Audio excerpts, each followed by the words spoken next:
balita ngayong tanghali. Pangulong Ferdinand Marcos Jr. umaasang mabibigyan pa rin ng executive clemency si Mary Jane Veloso sa tamang panahon. Senator Amy Marcos kinuwestiyon ang delivery at pag-iimbak ng fuel sa Subic, Zambales mula sa Pearl Harbor sa Estados Unidos. Voter registration muling bubuksan ng COMELEC sa February 12. Ilang sasakyan na naka-government plate nahuli sa isinagawang operasyon ng MMDA sa EDSA Busway ngayong araw. Department of Health tutulong sa isasagawang investigasyon sa diarrhea outbreak sa Baguio City. At Philippine Passport umangat ng 2 pwesto sa world's most powerful passport. Magandang tanghali mga kasangbahay. Ngayon po ay araw ng Huwebes, January 11, 2024 at una sa mga balita ngayong tanghali. Sumulat kay Indonesian President Joko Widodo ang pamilya ni Mary Jane Veloso upang humingi ng executive clemency at tuluyan na itong mapalaya. Si Veloso ang Pinay overseas worker na nahatulan ng parusang kamatayan sa Indonesia matapos mahulihan ng ilegal na droga sa dala nitong bagahe noong 2010. Narito ang report ni Ryan Lacanlale. Emosyonal ang mag-asawang Celia at Cesar Veloso. Ang mga magulang ni Mary Jane Veloso nang basahin ang kanilang ginawang liham para kay Pangulong Ferdinand Marcos Jr. at President Joko Widodo ng Indonesia.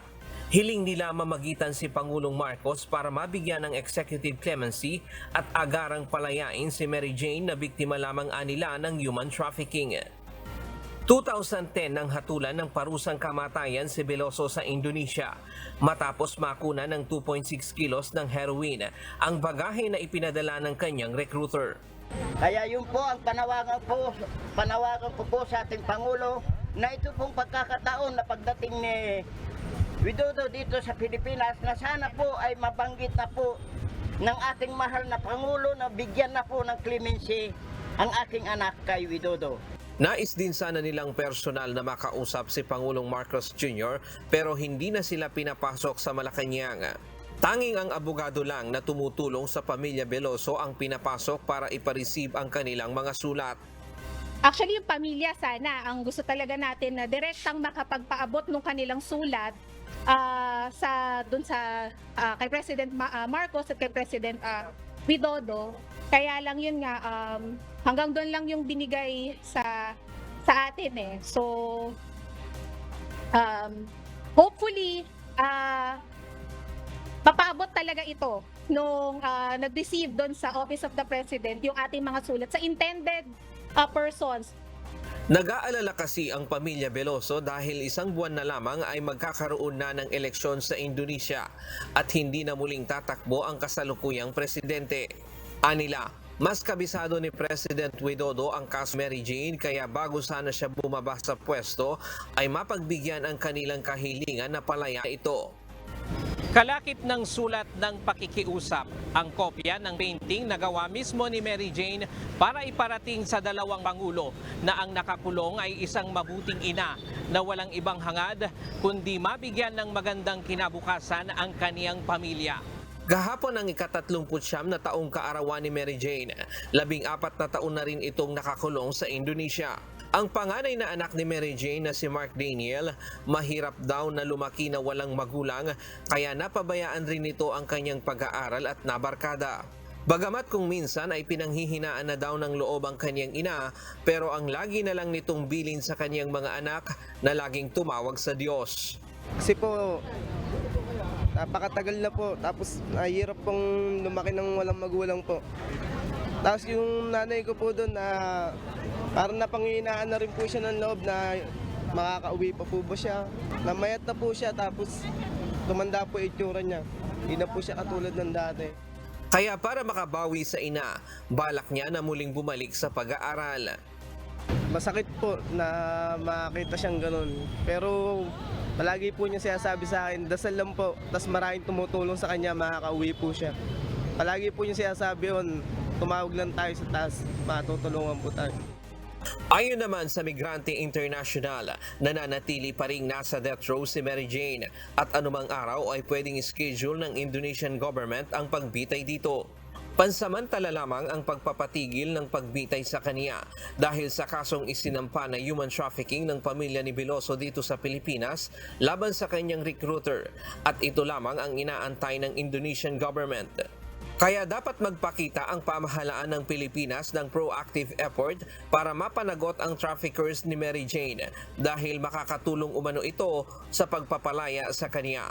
Hindi lamang ang ating panawagan for clemency at pagpapalaya kay Mary Jane, pero kung may positibong resulta ang human trafficking case ni Mary Jane dito sa Pilipinas, magagamit po ito ng Indonesian government as a basis, no, to re-examine her case and to see her as a victim of human trafficking based on legal grounds at tuluyan siyang mapalaya sa madaling panahon. Ryan Lacanlale, UNTV News and Rescue. Diyos ang aming sandigan, serbisyo publiko ang aming pinahahalagahan. Patuloy na umaasa si Pangulong Ferdinand Marcos Jr. na mabibigyan ng executive clemency ng Indonesian government ang ating kababayan na si Mary Jane Veloso. Sa pakikipagpulong kahapon ni PBBM kay Indonesian President Joko Widodo, iniulat nito na naipadala na ng Pilipinas sa Jakarta ang legal interrogatories na kailangang sagutin ni Mary Jane. Ayon sa Department of Foreign Affairs, bahagi ito ng magiging testimonya ng Pinay overseas worker sa kasong inihain nito laban sa kanyang illegal recruiters. Umaasa si Pangulong Marcos Jr. na ang development sa kaso ay makatutulong kay Mary Jane para mabigyan ito ng clemency at makalaya na sa tamang panahon. Sa ngayon ay patuloy ang pamahalaan ng Pilipinas sa pag-abot ng tulong sa pamilya Veloso.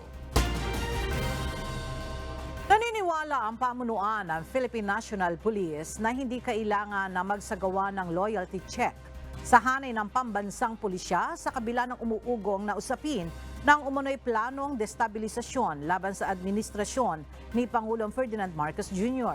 Ayon kay PNP Public Information Office Chief Police Colonel Jean Fajardo, 100% na nakasuporta ang buong hanay ng pambansang pulisya sa pamahalaan.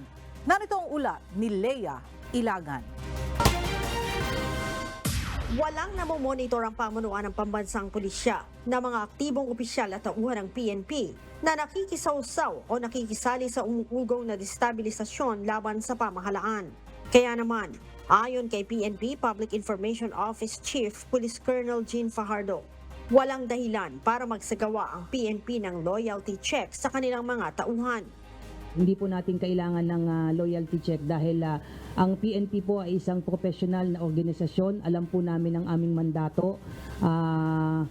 Alam po natin na we must be accountable sa ating mga mamamayan na nagpapasweldo sa atin. So I don't think we need a loyalty check dahil alam ng bawat miyembro po ng PNP kung ano po yung mandato po nila. Sa kabila nito, naglabas naman ang manifesto ng suporta sa administrasyon ang Police Regional Office 1 o Ilocos Region na pirmado ng Regional Director at iba pang opisyalis nito. Well, personal initiative po yun, sir, ng Police Regional Office 1 na magpalabas po sila ng kanilang saloobin na naniniwala po sila na there is no reason para lumahok sa mga ganitong mga usapin at they are committed na sila ay magpapatuloy ng mandato. Sinabi ni Colonel Fajardo, walang utos o walang kinalaman ang pamunuan ng PNP kaugnay sa paglalabas ng manifesto ng Pro-1.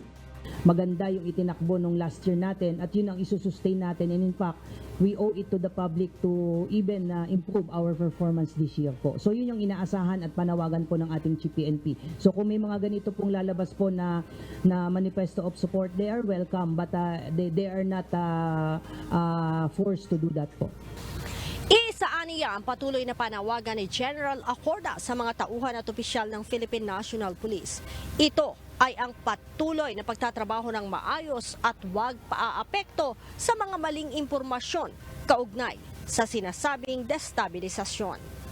Leia Ilagan, UNTV, News and Rescue. Diyos ang aming sandigan, serbisyo publiko ang aming pinahahalagahan. Umabot sa 76 na mga pulis ang natanggal sa serbisyo noong nakaraang taon dahil sa iba't ibang kinasasangkutang kaso, habang nasa 177 din ang iniimbestigahan dahil sa pagkakasangkot sa illegal na droga. Mula sa Camp Crame, nagbabalik si Leia Ilagan live. Leia, ano-ano yung mga kaso na kinasasangkutan nitong 76 na pulis na natanggal sa serbisyo? Magandang tanghali sa iyo, Aga. Meron diyang may kinalaman sa illegal na droga, merong robbery, extortion at iba pa. Kaya naman, Aga, nagpapatuloy ang paglilinis sa hanay ng pambansang pulisya. Yan ang sinabi ni Department of Interior and Local Government o DILG Secretary at NAPOLCOM Chairman Benhar Abalos Jr. sa isinagawang New Year's call kahapon sa Campo Crame. Ayon kay Secretary Abalos, noong isang taon, nasa 681 na kaso ng mga pulis ang inimbestigahan ng NAPOLCOM, kung saan 437 dito ang nadesisyonan na. 76 sa naturang bilang ang natanggal na sa serbisyo. 89 naman ang na-demote, 93 ang nasuspinde at 11 ang napagsabihan. Mayroon din ang 177 na patuloy na iniimbestigahan dahil sa pagkakasangkot sa illegal na droga. 59 naman ang nahaharap sa summary dismissal proceedings dahil sa kontrobersyang kinasangkutan noong October 2022 kaugnay sa 990 kilos ng shabu na natagpuan sa Santa Cruz, Manila. Matatandaang Enero noong nakaraang taon, Aga, nang manawagan nga ng courtesy resignation si Secretary Abalos sa lahat ng senior officers ng PNP bilang bahagi ng isinasagawang internal cleansing ng pambansang pulisya. Mahigit sa 700 pulis na may ranggong colonel pataas ang nagsumite ng kanilang courtesy resignation at sa naturang bilang 18 ang tinanggap ng Pangulo ang resignation. Aga? Maraming salamat, Leia Ilagan. Nilinaw ni Commission on Elections o COMELEC Chairman George Erwin Garcia na hindi siya nanghingi ng 12 bilyong pisong dagdag pondo mula sa Kongreso. Ayon kay Garcia, ang hiniling nila sa Kongreso ay maibalik ang mahigit 17 billion pesos na tinapya sa kanilang panukalang pondo na gagamitin sa paghahanda sa darating na halalan at hindi para sa People's Initiative. Narito ang report ni Dante Amento. 17.4 billion pesos ang hiningi ng Commission on Elections o COMELEC na maibalik sa kanila na tinapyas ng Department of Budget and Management sa kanilang hininging pondo sa 2024. Kung nanghihingi ako ng 12 billion, hindi po. Nanghingi ako ng 17.4 billion. Yun po ang maliwanag. Yun po ang ating paulit-ulit na pinagmamakaawa na hiningi sa Kongreso po natin.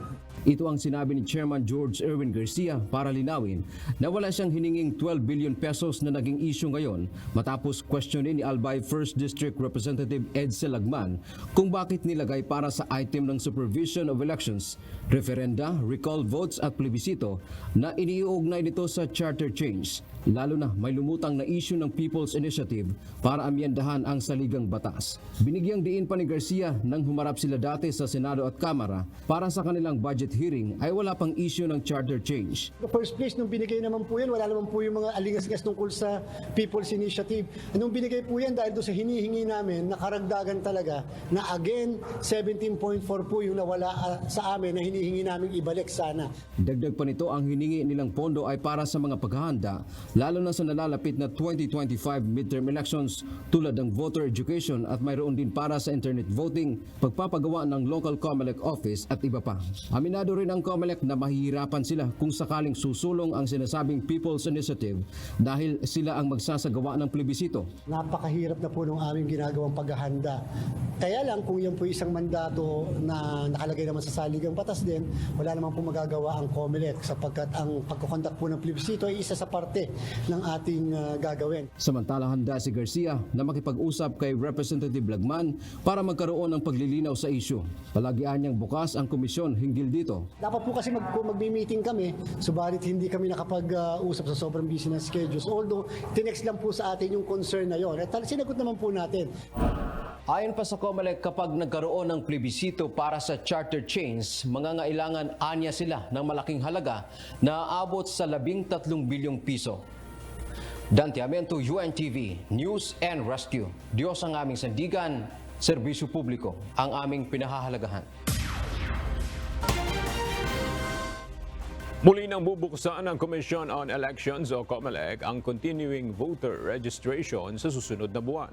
Target ng komisyon na makapagrehistro ng 3 milyon na mga bagong botante. Pero paalala ng COMELEC, hindi na sila tatanggap ng company ID sa pagrerehistro. Nagbabalik si Dante Amento. Inaprobahan na ng Commission on Elections o COMELEC and Bank ang muling pagbubukas ng continuing voter registration sa susunod na buwan. Sa kasalukuyan, nakafocus po ang COMELEC sa resumption ng ating registration na again, magsisimula sa February 12, ay na-approve na po ng NBank. Magsisimula ito ng February 12 at magtatapos sa September 30, 2024.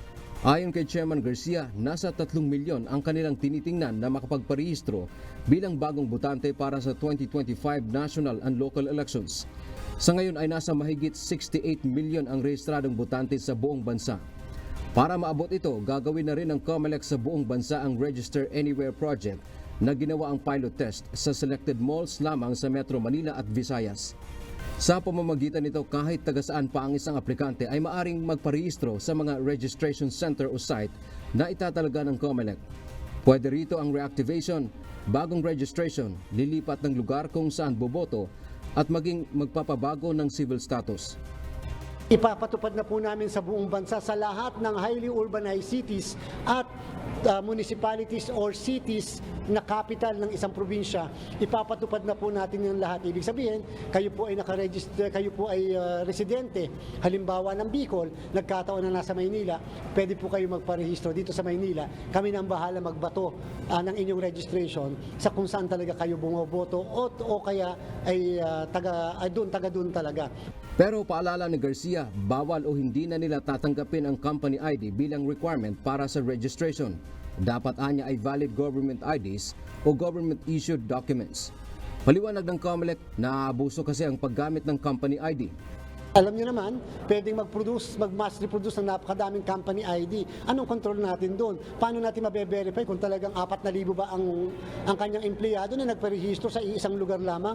Paalala pa ng COMELEC, mahalaga ang pagpaparehistro dahil kabilang sa ating karapatan sa ilalim ng ating saligang batas na makaboto kapag rehistrado. Dante Amento, UNTV, News and Rescue. Diyos ang aming sandigan, serbisyo publiko ang aming pinahahalagahan. Nakatakdang magsagawa ng plebisito ang Bangsamoro Autonomous Region and Muslim Mindanao o BARMM para pagbotohan ang gagawing pagbuo sa 8 bagong munisipalidad sa Bangsamoro Special Geographic Area.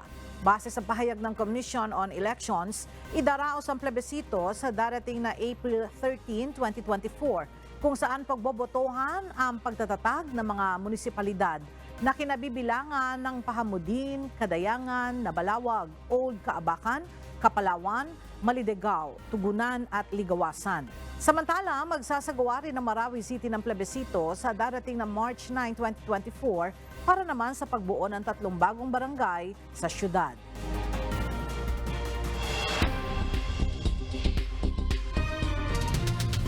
Roundup Balita.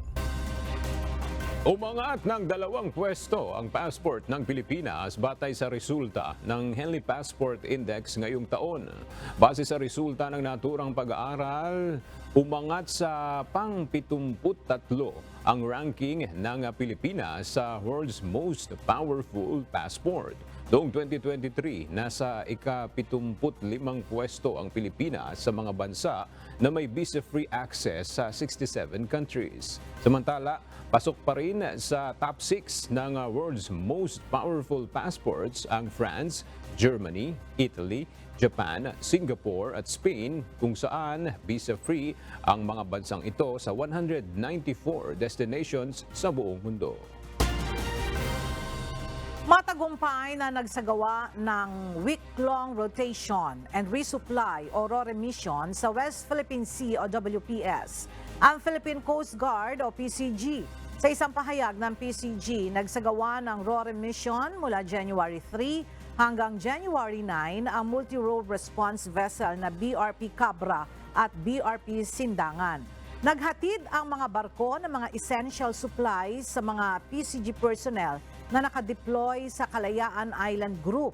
Samantala, pinuri naman ni Coast Guard District Palawan Commander Captain Dennis Labay ang mga PCG personnel na nakaistasyon sa mga isla para sa patuloy na paglilingkod at pananatili sa units na nasa WPS. Wala namang naging komprontasyon ang misyon sa anumang Chinese vessel. Bad news po para sa mga consumer, magpapatupad ng panibagong dagdag singil sa kuryente ang Meralco ngayong buwan ng Enero. Base sa anunsyo ng power distributor, magkakaroon ng 0.08 centavos per kilowatt hour na dagdag sa electric bill ngayong Enero dahil sa pagtaas ng presyo ng kuryente sa spot market.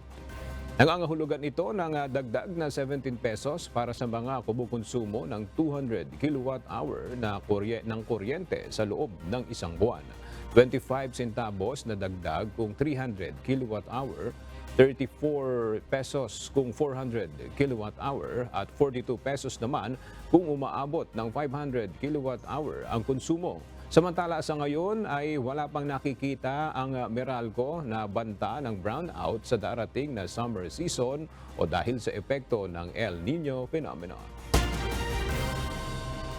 Nakauwi na sa Pilipinas ang 20 distressed OFW mula sa Riyadh, Saudi Arabia. Lula ng flight PR-655, dumating ang mga kababayan natin sa NAIA Terminal 1. Bukod sa tulong pinansyal, nagbigay din ang OWA ng food and transportation assistance at hotel accommodation kung kinakailangan para sa ating mga kababayan. Nais pagpaliwanagin ni Senator Amy Marcos ang Department of National Defense at Armed Forces of the Philippines hinggil sa umano'y shipment ng nasa 39 million gallons ng fuel mula sa US Navy base sa Pearl Harbor sa Hawaii patungo sa Subic, Zambales. Ayon kay Senator Amy, may nakuha siyang impormasyon mula sa ilang international shipping trackers na nagsasabing pumasok sa Pilipinas noong December 20, 2023 ang Yosemite trader na may kargang langis mula sa Pearl Harbor. Sinabi nito na hindi isang EDCA site ang Subic, kaya't questionable aniya kung saan iiimbak ang mga langis na dinadala doon. Wala pang reaksyon ang DND at AFP hinggil sa pahayag ni Senator Amy Marcos. Sa isang official statement, kinumpirma naman ng US Embassy in the Philippines ang pagpasok sa Pilipinas ng commercial tanker ng Yosemite trader na ngayon ay nasa Subic Bay sa Zambales. Gayunman, nilinaw ng embahada na dumaan sa kaukulang arrangements ang nasabing pag-transfer at pag-i-impact ng fuel sa Subic Bay. Nais ng isang mambabatas na mas malaking multa ang ipataw sa National Grid Corporation of the Philippines kung mapapatunayang naging pabaya ito sa nangyaring malawakang blackout sa Panay Island at iba pang lugar sa Western Visayas. Narito ang report ni Bernard Dadias. Planong ipanukala ni Senator Sherwin Gatchalian na itakda ang halagang posibleng maging multa ng National Grid Corporation of the Philippines o NGCP sa nawalang kita ng mga naapektuhan ng malawakang power outage sa Panay Island at iba pang lugar sa Western Visayas. Ito ay kung mapatutunayang nagpabaya ang NGCP. Ayon sa Energy Regulatory Commission o ERC, hanggang 50 million pesos lamang ang maaari nilang ipataw na multa sa state grid operator alinsunod sa Electric Power Industry Reform Act. 50 million, alam naman natin 50 million for NGCPs. That's peanuts. One of the legislative proposals that I want to make to the committee is make it commensurate to the economic losses so that it's really they will take it seriously. That penalty, Your Honor, just for clarification, will not go to, for example, the consumers in Iloilo that were inconvenienced. But the 50 million pesos will go to Treasury. The ERC has no authority or mandate to impose or collect damages suffered by consumers. Sa pagdinig sa Senado kahapon, sinabi ng gobernador ng Iloilo na plano nilang magsampa ng kaso para humiling ng bayad danyos sa mga naapektuhan ng blackout. Tinatayang aabot umano sa 2 bilyong piso ang nawalang kita sa Iloilo City, habang 3.8 billion pesos naman sa buong probinsya ng Iloilo. Imagine this happening in Singapore. Can you imagine this happening in NCR? That is why we are hungry. Everyone to hold those who are accountable. You must pay for this. Otherwise, we go on with this inquiry, nothing will happen. We are positioning to take legal recourse to vindicate the rights of our people, and so that they can be compensated for the damage done. And more importantly, to exert the strongest pressure so that the blackout will not happen again. Nangako naman ang ERC na sisikaping mapabilis ang investigasyon. Patuloy din ang investigasyon ng NGCP at hinihintay pa ang datos mula sa power plants upang matukoy ang dahilan kung bakit sabay-sabay nag-trip ang ilang planta. Pero nanindigan itong hindi sila nagkulang sa pag-aksyon at sumunod lamang umano sila sa protocol na nakasaad sa Philippine Grid Code. Since stable pa nga po yung grid, normal limits ang voltage and frequency within the required. Wala po tayong overloaded na line, walang tripping ng lines. Normal po. So, we did the normal dispatch, normal process, normal responsibility as system operations. As mentioned ka po ni PCPC, we advised them to adjust their MVAR output. Kasi kung mag-MLD ka, magba-brownout na po sa Panay prior nang walang nangyayari. Kapag emergency conditions, doon ka po warranted to implement manual load dropping. Part of the investigation that we are conducting is, one, whether the grid was still really in a normal state at that point in time, considering that there was already a unit that was down, and there's another unit that went down on unscheduled maintenance. Ang NGCP po, within 15 minutes of the occurrence of the significant incident, dapat din po nagsasubmit sila ng report. Which they did not. For the first incident, wala po kaming nakitang report na Bukas naman ang NGCP sa panawagang muling busisiin ang kanilang prangkisa. Harleen Delgado, UNTV News and Rescue. Diyos ang aming sandigan, serbisyo publiko ang aming pinahahalagahan.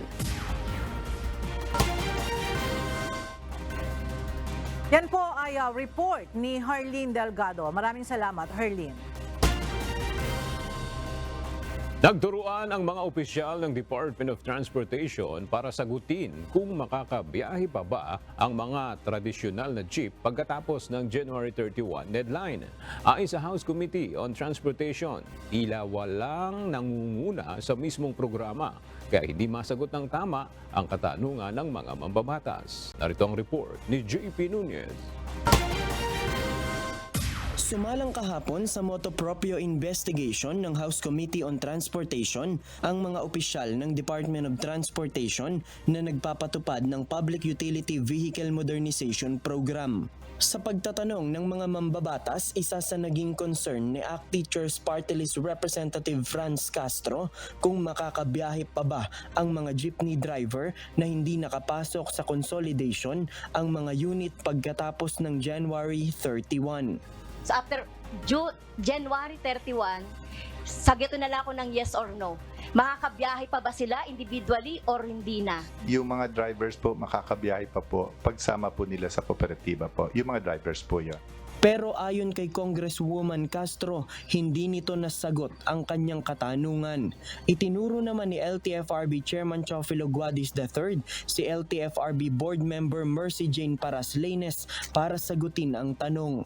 Mr. Chair, may we request that the board member Mercy Lanes be acknowledged? She will answer the questions. Yes or no lang nasagot yung hinihiling ni Honorable Castro.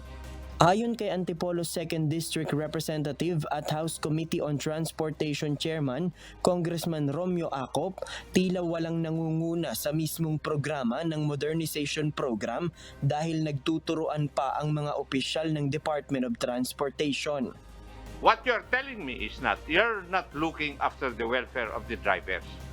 And your action today would show that this program is a headless chicken. Wala eh. Walang tao sa inyo na makasagot lahat ng tinatanong ng aking kasamahan dito. And it shows na wala talagang nagkukompas dito sa programang ito. Oo, kasi lahat ng tanong tungkol sa modernization program, iba-iba ang sumasagot eh.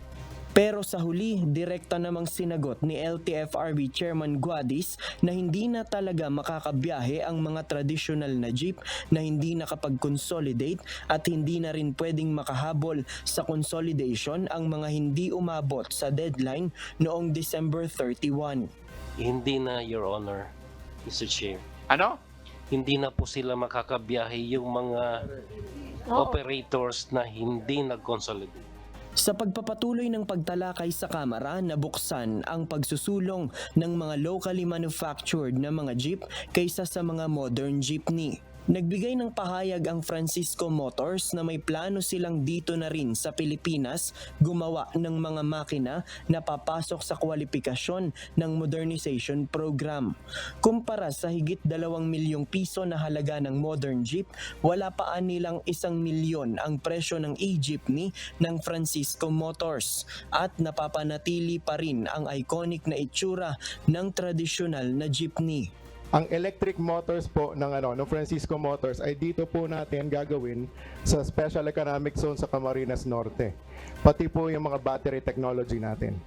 Payag naman dito ang transport group na Manibela dahil mas magiging mababa ang kanilang magiging gastos o babayaran kung kukunin nila ito ng hulugan. 650,000 pesos, fully stainless na po siya. Kung gagawin pa natin siyang galvanized, nasa worth 500,000 siya and may subsidy na 280,000 pesos. Napakagaan po sa amin. Si Bulacan 2nd District Representative Agustina Pancho naman naniniwalang kailangang rebisahin ng DOTR ang mismong programa. Atin pong tangkilikin yung kapwa natin Pilipino. Nagagalit nga tayo sa West Philippine Sea. Eto, China rin naman ang sasakyan natin. Di baliwala din, di ba? So sana po, pagbigyan po natin, tingnan po natin, revisahin po natin ulit yung inyong pong programa dahil napakarami pong mali. Muling iginiit ng LTFRB na hindi naman sila nagbibigay ng mandato sa mga kooperatiba na minibus lamang ang ipalit sa mga tradisyonal na jeep. Ayon sa LTFRB, kasama sa kabuuan ng PUVMP na suportahan ang mga local manufacturer. JP Nunez, UNTV, News and Rescue. Diyos ang aming sandigan, serbisyo publiko ang aming pinahahalagahan. Huling nagsagawa ng operasyon ngayong umaga ang Metropolitan Manila Development Authority o MMDA sa EDSA Busway sa bahagi ng EDSA Ortigas Flyover kung saan maraming mga government plate ang nahuli ng mga enforcer. At para sa detalye, makibalita tayo kay Ryan Lacanlale live. Ryan, ano-anong government vehicles itong nahuling dumaan dyan sa EDSA Busway? Ella, may nahuling sasakyan ng senador, mambabatas, mga pulis at meron ding red plate na nahuli na dumadaan dito sa busway kanina na hindi naman otorisado. Alas 9 kaninang umaga ay sunod-sunod ang mga nahuhuli ng Metropolitan Manila Development Authority o MMDA na mga motorista nga pilit pa rin pumapasok sa busway kahit hindi sila otorisado.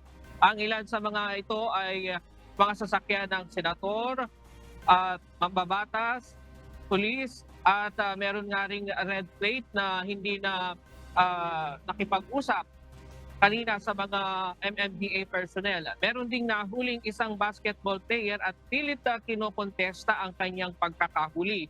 Pero dahil merong spotter ang MMDA, kaya huling-huli sa video ang kanyang paglabag. Bukod dito, may isang nahuli rin na walang lisensya na nagmamaneho. kaya impound ang kanyang motor. Dahil sa paglabag niya sa busway, doon lamang napag-alaman ng mga otoridad na wala itong lisensya at matagal na daw siyang nagmamaneho ng walang lisensya. Karamihan sa mga alibay ng mga nahuhuling motorista, kaya sila pumapasok sa busway ay hindi nila alam, nagmamadali o kaya naman ay umovertake lang. Pero ayon sa MMDA, ang kanilang pagpapatupad ng batas ay patas kahit opisyal pa ng gobyerno ay kanilang titiketan kapag nahuling lumalabag ito sa batas. Marami din daw na itatalang aksidente sa busway dahil sa pagpasok ng ilang motorista kahit hindi sila pinahihintulutang dumaan. Dagdag pa ng MMDA, marami rin talagang nakikitang lumalabag pagdating sa tunnel at flyover dahil pahirapan ang panguhuli sa lugar na ito.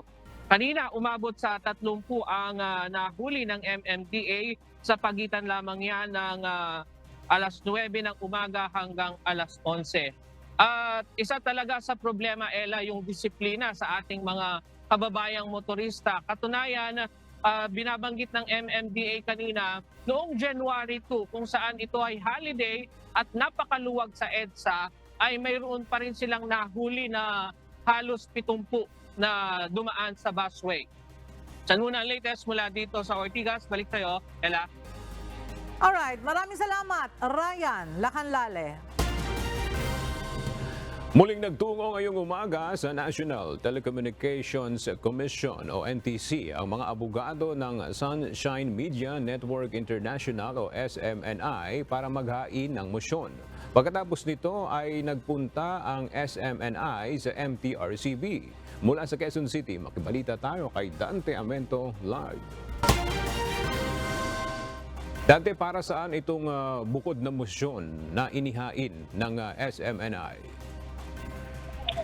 Magandang tanghali, Aga. Naghain nga ang TV network ng Sunshine Media Network International o SMNI ng bukod na motion sa NTC at MTRCB kanina. Kaugnay ito sa suspension order na ipinataw sa kanila ng dalawang ahensya. Una ay naghain ng motion ang SMNI sa National Telecommunications Commission o NTC. Hinikayat ng broadcast company ang NTC na tukuyin at idetalye ang umano'y paglabag nito sa kanilang prangkisa. Ayon sa mga abogado ng SMNI, hanggang ngayon ay hindi kasi nila alam kung ano ba talaga ang reklamo laban sa kanila. Sinagot namin yung show cause order. Ang katanungan dito, ano bang kasalanan namin? Itanong ba namin kay Madam Auring ito o kay bago na ngayon, Hans Kua? Kasi hindi namin alam eh. Sabihan nyo kami kung anong kasalanan namin. Sinunod lang kasi umano ng NTC ang utos ng House of Representatives na sila ay suspindihin. Sa show cause order ng NTC ay walang nakalagay na partikular na paglabag ang SMNI. Samantala, pagkatapos sa NTC ay nagtungo rin ang mga abogado ng SMNI sa Movie and Television Review and Classification Board o MTRCB. Naghain sila ng motion for reconsideration. Kaugnay naman ito sa suspension order ng MTRCB laban sa dalawang programa ng SMNI, ang Gikan sa Masa para sa Masa ni dating Pangulong Rodrigo Duterte at Laban kasama ang Bayan kung saan host sina Lorraine Badoy at Jeffrey K. Eric Celis. Nais ng SMNI na baliktarin ang naunang desisyon ng MTRCB. Ang kanilang argumento ay nalabag ang kanilang karapatan sa pananalita at pamamahayag. Samantala, Aga, sa reaksyon na ipinadala sa atin ng MTRCB, sinabi nitong karapatan naman ng SMNI na mag-file ng motion for reconsideration. Ito ay bahagi ng due process na ibinagkaloob sa kanila. At ayon pa sa MTRCB, ito ay kanilang masusing pag-aaralan ang inihaing motion ng SMNI. Samantala sa panig naman ng NTC, ayon pa sa isa sa kanilang commissioner, ay magbibigay sila ng statement kaugnay doon sa inihaing motion ng SMNI. Yung nating update mula dito sa Quezon City. Balik sa iyo, Aga. Maraming salamat, Dante Amento. Nagdeklara na ng outbreak ang lokal na pamahalaan ng Baguio kasunod ng dumaraming bilang ng mga nagkakasakit na acute gastroenteritis. Ayon sa City Health Services Office ng Baguio City, umabot na sa 1,609 ang tinamaan ng sakit sa lungsod. Kaya naman ipinag-utos na ng LGU ang pagsasagawa ng massive water testing sa lungsod. Narito ang report ni Grace Flores. Labis na ikinababahala ngayon ng lokal na pamahalaan ng Baguio City ang dumaraming bilang ng mga nagkakasakit ng acute gastroenteritis sa lungsod. Kaugnay nito, pinag-utos na ni Mayor Benjamin Magalong ang pagsasagawa ng massive water testing sa mga establishmento at ilang mga bahay sa syudad upang matukoy ang pinagmumulan ng sakit. Ipinatawag na ng alkalde ang health emergency team at gumawa na ng isang plano para pigilan ang lalo pang paglaganap ng sakit. Susuriin ng LGU ang kalidad ng tubig na ginagamit ng mga residente. Kabilang narito ang mga water refilling stations, gayon din ang mga pribadong deep well. Magiging katuwang dito ng LGU ang City Health Services, Baguio Water District, maging ang hanay ng pulisya upang mas mapabilis ang water testing procedure. The latest data that we have is that a number of affected patients ng gastroenteritis is about 1,609 na. Kanina umaga, 1,490 ngayon, 1,609 na. Kasi gumawa kami ng sistema na magkakaroon ng self-reporting. Mahigit 200 establishmento sa Baguio ang isa sa ilalim sa water testing. Kasama rin dito ang nasa 80 mga bahay kung saan naitala ang mahigit kumulang 175 cases na tinamaan ng sakit. Ang mga mapapatunayang positibo sa water contamination ay sasailalim sa confirmatory microbial analysis. Of the 80 plus establishments, na almost 60% sa SM. Pero nagulat kami na hindi lang pala outside of SM, may mga restaurants din na tinamaan. Meron din households na tinamaan. In fact, kung sa households nga as of this morning, 175 ang bilang namin sa mga bahay-bahay. Nagsasagawa rin ang Baguio Water District ng test sa 67 pinagkukunan ng tubig nito para makatulong sa investigasyon. Samantala, inisyuhan na ng sanitary order ang isang establishmento sa syudad kung saan naiulat ang pinakamaraming bilang ng mga tinamaan ng gastroenteritis. Ang mga food establishment na may mga naiulat na kaso ay inatasan na iwasang magbigay ng filtered water at mag-serve lamang ng purified water sa kanilang mga customer. Mabuti po na pumunta po sila sa kanilang pinakamalapit na health facility, health centers po, para mabigyan po ng tamang medisina, lunas para sa kanilang sakit, sa pagtatae, masakit ng ulo, masakit ang tiyan, at pwedeng yung iba pong mga kaso po natin ay mga may gamit dito at gagawin dito. So, para po maiwasan po natin ang komplikasyon ng acute gastroenteritis. Sa ngayon ay pinapayuhan muna ng City Health Office ang mga residente sa Baguio na gumamit muna ng purified water upang maiwasan ang pagkakasakit. Grace Flores, UNTV News and Rescue, Diyos ang aming sandigan, serbisyo publiko ang aming pinahahalagahan. Iniimbestigahan na ngayon ng Department of Health ang diarrhea outbreak sa Baguio City. Sa ngayon ay nagsasagawa na ng massive water testing ang Baguio LGU upang matukoy kung mayroong kontaminasyon sa tubig na ginagamit ng mga residente doon. At para sa detalye, makibalita tayo kay Gladys Tuabi live. Gladys, kailan nagsimula yung pagtaas ng kaso ng diarrhea sa Baguio City? Aga, ayon sa preliminary findings ng Baguio City Health Office, December 21 noong nakaraang taon nang magsimula ang pagtaas ng kaso ng diarrhea sa lungsod. Kahapon, idiniklara ni Baguio City Mayor Magalong ang diarrhea outbreak sa lungsod dahil sa kapansin-pansing pagtaas ng mga kaso. Nasa 3 months hanggang 92 years naman ang edad ng mga individual na apektado ng diarrhea. Ayon sa DOH, habang isinasagawa pa ngayon ang water testing sa lungsod at hinihintay pa ang resulta ng investigasyon, ay bibigyan ng access sa malinis na tubig, potable water ang publiko mula sa mga apektadong lugar. Aga, hinihikayat naman ang mga residente sa lungsod na i-report o makipag-ugnayan sa DOH o sa Baguio City Health Office kung may napapansin silang pag-iba sa kulay o amoy ng kanilang tap water. Yan muna ating update. Balik sa iyo dyan, Aga. Maraming salamat, Gladys Tuabi.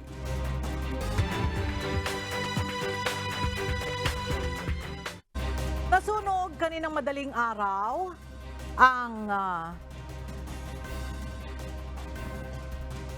nasunog kanina madaling araw ang wet market sa San Fernando City, La Union. Walang napaulat na nasugatan o nasawi sa sunog.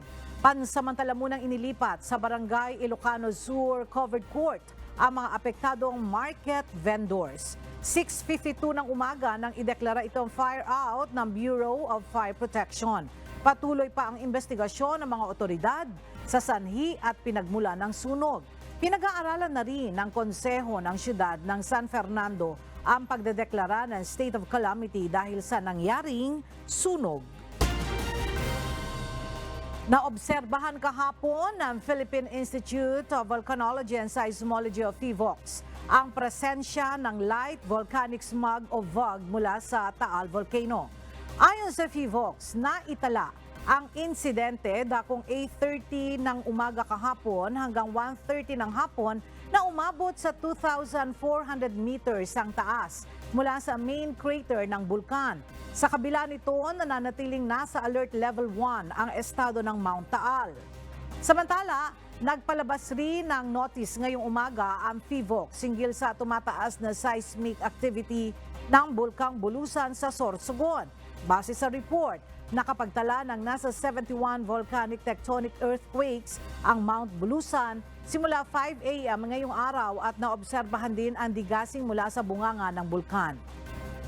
Gaya ng Mount Taal, nasa ilalim rin ng Alert Level 1 ang Bulkang Bulusan at pinapayuhan ng mga residente malapit dito na manatiling alerto at handa sakaling lumala ang pag-aalburuto ng bulkan. Problemado ang ilang incoming senior high school students sa Bulacan dahil hindi nila alam kung saan sila mag-enroll sa darating na pasukan ngayong aalisin na ang senior high school sa lahat ng state universities and colleges, maging sa local universities and colleges. Mula sa Malolos, Bulacan, makibalita tayo kay Nestor Torres live. Nestor, ano ang hinaing ng grade 10 students dyan sa Bulacan? Ella, ang hinaing sana nila na sana ay magkaroon pa rin ng senior high school sa mga universidad, pero bigo sila dahil nga inalis nito ng CHED. Hindi na natupad na makapag-aral sa mga malalaking universidad ang magkaklase na grade 10 student na si Gab Ortega at Aiba Reduta. Kapwa honor student ang dalawa at pangarap sana nila bago sila magtapos ng grade 10 ay may sigurado na silang universidad na papasukan. Bigla silang nalungkot nang i-anunsyo ng Commission on Higher Education o CHED nitong nakaraang linggo na alisin na ang senior high school sa universidad sa darating na pasukan. Ayon kay Gab at Aiba, para sa kanila, nangihinayang sila sa oportunidad sana na matatanggap nila sa paaralan sa universidad. Bagay na alam nila na makatutulong ito na sa kanila bilang paghahanda sa pag-aaral nila sa kolehiyo. Of course, isa din po siyang frustration para sa akin. Since for me personally po, I think naging backlog po sa amin yun as students na makuha yung ganong klase ng opportunities po. I expect po na yung quality ng education, it's much higher po. Meron din pong part po sa akin na nanghihinayang kasi minsan naiisip ko rin po na meron din pong opportunity sana na makapag-aral sa mga university, sa mga state university for senior high school, and dagdag din po yun sa credentials bago po kami mag-enter ng college. Samantala, ayon naman kay Ginoong Michael Yanga, ang presidente ng Dr. Yanga College kung saan nag-aaral ang dalawang nasabing junior high school.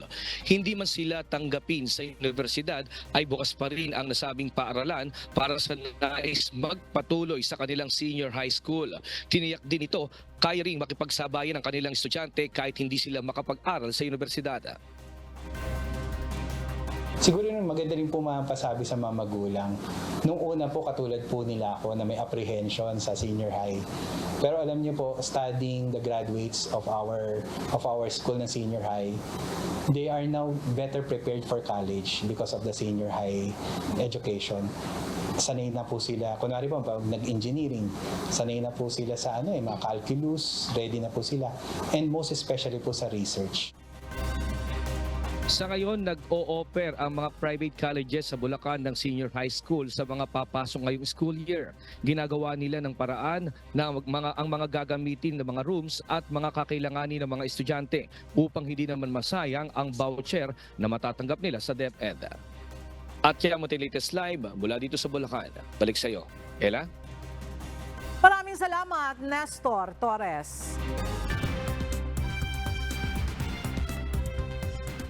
Nagdeklara ang Ecuadorian President na si Daniela Noboa ng gera matapos na gawing bihag ng drug gangs ang mahigit sa 130 prison guards at iba pang staff.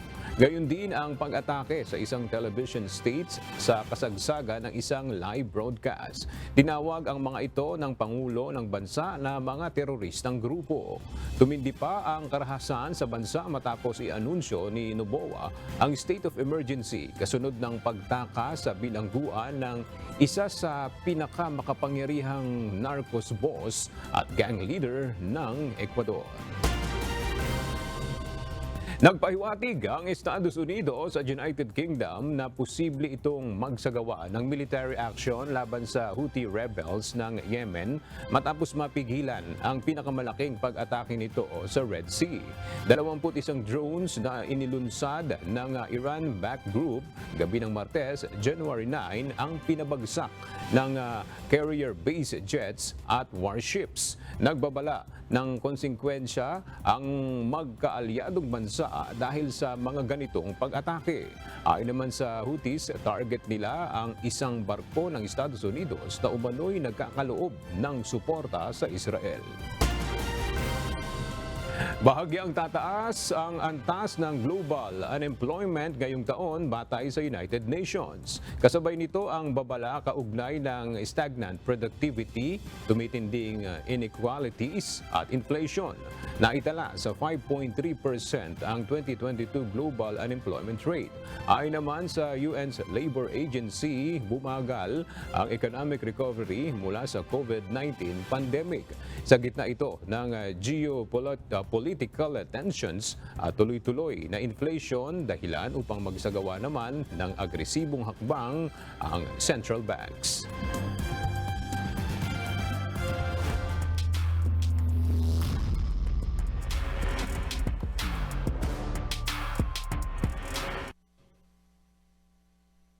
Nagsimula na ang second round eliminations ng UNTV Cup Season 10. 4 na kupunan ang nagpaalam na sa liga, habang 10 team naman ang natitirang maglalaban via crossover format mula sa Group A at Group B. Kahapon, nagwagi sa kanilang games ang SSS Kabalikat, DA Food Masters at DENR Warriors. Para sa detalye, narito ang report ni Bernard Dadies.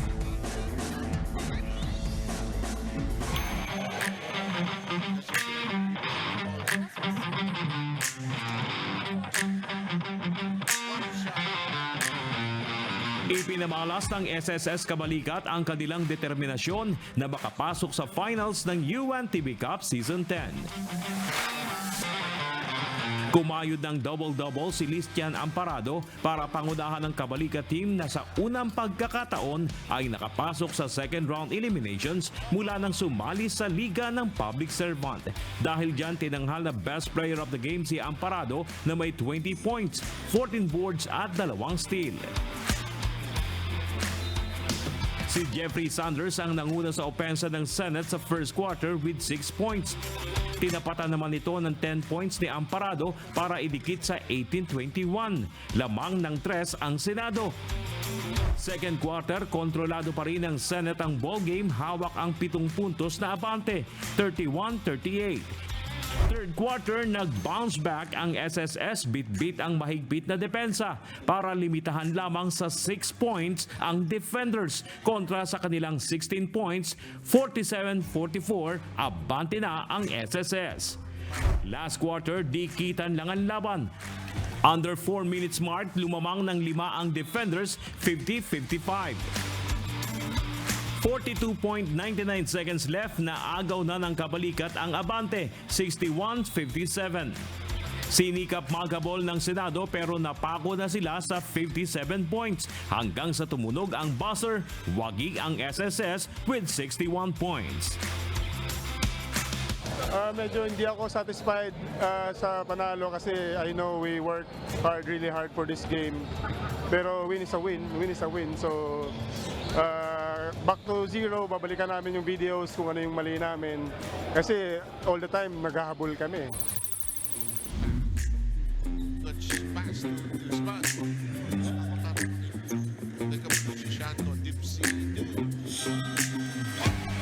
It's another come from behind win sa second game. Pinakain ng DA Foodmasters ng pagkatalo ang Malacanang Team OP PMS Trailblazers sa exciting ball game na nagtapos sa final score na 87-82.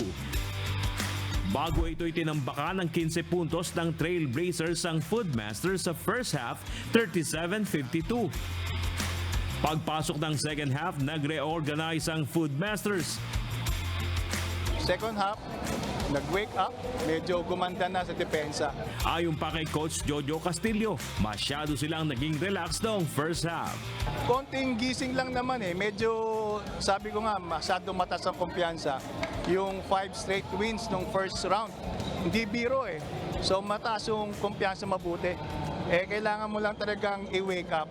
Nanguna sa opensa ng Foodmasters sina EJ De Guzman na may 16 points, 5 rebounds, 4 na assist at 3 steals. At si Sian Christopher Co na may 18 points, 11 boards at 2 blocks. Labis naman ang panghihinayang ni Coach Michael Jimenez na hindi nila naalagaan ang momentum hanggang sa dulo. Sayang, napakalaking sayang. Lumamang na kami pero wala na nag-sip yung momentum na bago. Kaya hindi naka-recover. Pero good game pa rin sa mga players ko.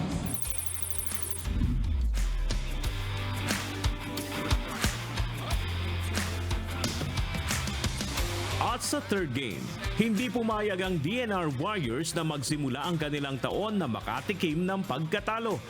Tinagpas ng Warriors ang GSIS Furies sa cardiac game na nagtapos sa final score na 81-77. Buhat mode ang 2-point guard ng DNR na si Rodel Vergara na kumolekta ng 12 points, 5 rebounds at tig-4 assists at blocks. At si Mark Cesar Bruno na may 14 points, 4 na boards, 7 dimes at 2 blocks. Well, napaka-exciting ng laro at talagang na-challenge kami sa game ng GSIS. Maganda yung coaching staff nila, maganda yung style nila. Talagang nahirapan kami but congratulations sa mga players and coaching staff. Talagang pinagplanuhan din namin at saka nag-aral kami paano namin sila matatalo. Sa ngayon, nangunguna ang DNR Warriors, kaagapay ang Agriculture Foodmasters na may kapwa 6-1 win-loss record. Bernard Daddy's UNTV News and Rescue. Diyos ang aming sandigan, serbisyo publiko ang aming pinalagahan.